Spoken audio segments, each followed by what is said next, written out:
നിങ്ങളുടെ സിനിമ അതിനുശേഷം കാണുന്ന ആൾക്കാർ കണ്ടു കഴിഞ്ഞാൽ ഒക്കെയാണ് ഒരു കോൺഫിഡൻസ് ഇല്ലാത്ത പോലെ ചിലപ്പോൾ സിനിമ ഡോസ് ആയാലും പറയാൻ പറ്റില്ലല്ലോ. അതെങ്കിൽ നമുക്ക് അറിയില്ല. ഞാൻ ദൃശ്യം എന്ന് പറയുന്ന ഓൾറെഡി ഒരു ഫാൻ ഫോളോയിങ് ഉണ്ട്. എന്ത് പറഞ്ഞാലും ഫസ്റ്റ് പ്രിഫറൻസ് എന്ന് പറയുന്നത് ദൃശ്യമാണ്. ഞാനാണെങ്കിൽ ആദ്യം പോയി കാണുന്നത് ദൃശ്യമായിരിക്കും, ഇല്ലേ? അപ്പൊ അതിനു മുമ്പ് എന്റെ സിനിമ ഡോസ് കാണുന്നത് അല്ല, അത് കണ്ടിട്ട് കണ്ടോട്ടെ, പ്രശ്നമില്ല. നമുക്ക് അതിനു മുമ്പ് അങ്ങനെ കാണുന്നവരുണ്ടാവല്ലോ.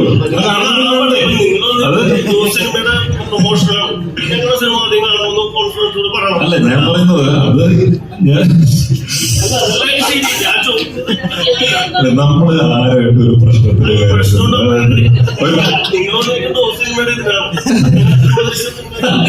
സിനിമ ആദ്യം പോയി കാണാൻ പറയുന്നത് പ്രേക്ഷകർക്ക് ഓരോ ഇതുണ്ടാവില്ല.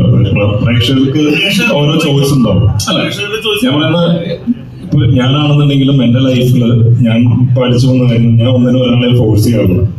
മനസ്സിലായോ? അപ്പൊ അതുപോലെ തന്നെയാണ് ഇപ്പൊ നമ്മള് ഇഷ്ടപ്പെട്ട് ചെയ്തൊരു സിനിമയാണ്. നമുക്ക് നമ്മള് താക്കാക്കി തൻകുഞ്ഞ് പൊൻകുഞ്ഞ് എന്ന് പറയുന്നത് അത് തന്നെയാണ്. പക്ഷെ നമുക്ക് ഒരിക്കലും അത് ഫോഴ്സ് ചെയ്യാൻ പറ്റില്ല നമ്മളെ ഓഡിയൻസിന്.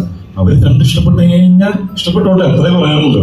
അവർക്ക് ആദ്യം കാണണമെന്ന് കഴിഞ്ഞാൽ അത് കണ്ടോട്ടെ. ദൃശ്യം കണ്ടെങ്കിൽ കാണാനാണെങ്കിൽ നമ്മള് ഹാപ്പി ആണെന്നേ, കണ്ടാ മതി. മനസ്സിലായോ? ആദ്യം കാണണമെന്നും നിർബന്ധമൊന്നുമില്ല, പക്ഷെ കണ്ടാ മതി. എന്താ പറയാ, എൻഗേജ് ചെയ്യിപ്പിക്കുന്ന സിനിമ തന്നെ ആയിരിക്കും. അത് കോൺഫിഡൻസ് ഇല്ലാത്തതുകൊണ്ടൊന്നല്ല പറയുന്നത്. നമുക്ക് അങ്ങനെ ഒരു എന്താ പറയുക, നമ്മളെല്ലാവരും ഒരേ ഇൻഡസ്ട്രിയിൽ നിൽക്കുന്ന ആൾക്കാരല്ല. അപ്പൊ നമ്മൾ വെറുതെ അങ്ങോട്ടും ഇങ്ങോട്ടും ഒരു പ്രശ്നം ഉണ്ടാക്കാൻ ശ്രമിക്കല്ലേ, അല്ലേ? മോഹൻലാൽ ഫാൻസ്, എന്റെ ആദ്യത്തെ സിനിമയിൽ ഞാൻ മോഹൻലാൽ ഫാൻസ് അസോസിയേഷൻ പ്രസിഡന്റായിട്ട് ഞാൻ വന്നത്. അല്ല, ഞാൻ പറഞ്ഞത് മോഹൻലാൽ ഫാൻസിനെ ചീത്ത പറയുന്നുണ്ട്. അല്ല, അതെ, നമ്മൾ പറഞ്ഞല്ലോ, നമ്മള് വൃത്തിയായിട്ട് പറഞ്ഞല്ലോ. അതിന് നമ്മൾ വെറുതെ അതിന് എന്റെ സിനിമ ആദ്യം കാണണം എന്ന് പറയേണ്ട ആവശ്യമൊന്നുമില്ലല്ലോ. എന്ത് കുഴപ്പമില്ല, അത് കാണാൻ താല്പര്യമുള്ളത് കണ്ടോട്ടെ, കുഴപ്പമില്ലെന്നേ. നമ്മളിപ്പോ നിർബന്ധിച്ച് എന്റെ പടം ആദ്യം കാണുന്നുണ്ട്, നിങ്ങൾ എന്റെ പടം ആദ്യം കാണാൻ പോകും.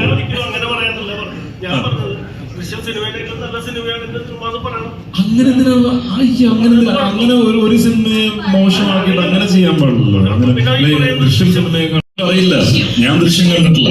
അതൊക്കെ പ്രേക്ഷകരാണ് തീരുമാനിക്കേണ്ടത്. ദൃശ്യം സിനിമ കാണാതെ ഞാൻ ദൃശ്യ സിനിമകളെക്കാളും നല്ല സിനിമ ഇതാണെന്നൊക്കെ പറയുന്നത് അപ്പം മേളിരുന്ന തുമ്മാൻ വേണ്ടിയിട്ട് അല്ല, മനസ്സിലല്ല, നമ്മള് കാര്യം മനസ്സിലായി. പക്ഷെ നമുക്കൊരിക്കലും പറയാനുള്ള ദൃശ്യം സിനിമയെക്കാളും നല്ല സിനിമയാണെന്ന് അതൊക്കെ ഓഡിയൻസ് തീരുമാനിക്കും. നമുക്കെപ്പോഴും നമ്മുടെ സിനിമകൾ എപ്പോഴും പ്രിയപ്പെട്ട സിനിമ തന്നെയാണ്.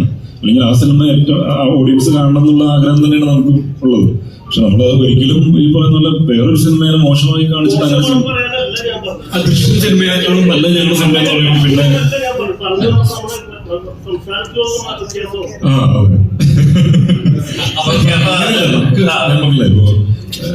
എന്താ പറയാ, ആ സിനിമ തിയേറ്ററിൽ വന്നോണ്ട്, ദൃശ്യം എന്ന് പറയുന്ന സിനിമ തിയേറ്ററിൽ ഉള്ളത് കൊണ്ട് ഏറ്റവും കൂടുതൽ ഗുണം കിട്ടുന്നത് ഞങ്ങൾക്കാണ്.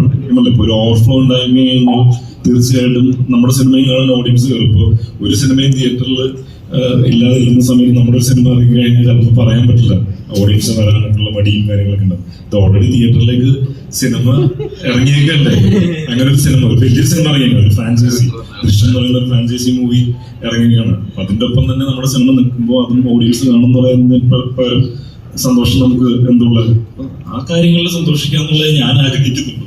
അല്ലാതെ ഈ പറയുന്നത്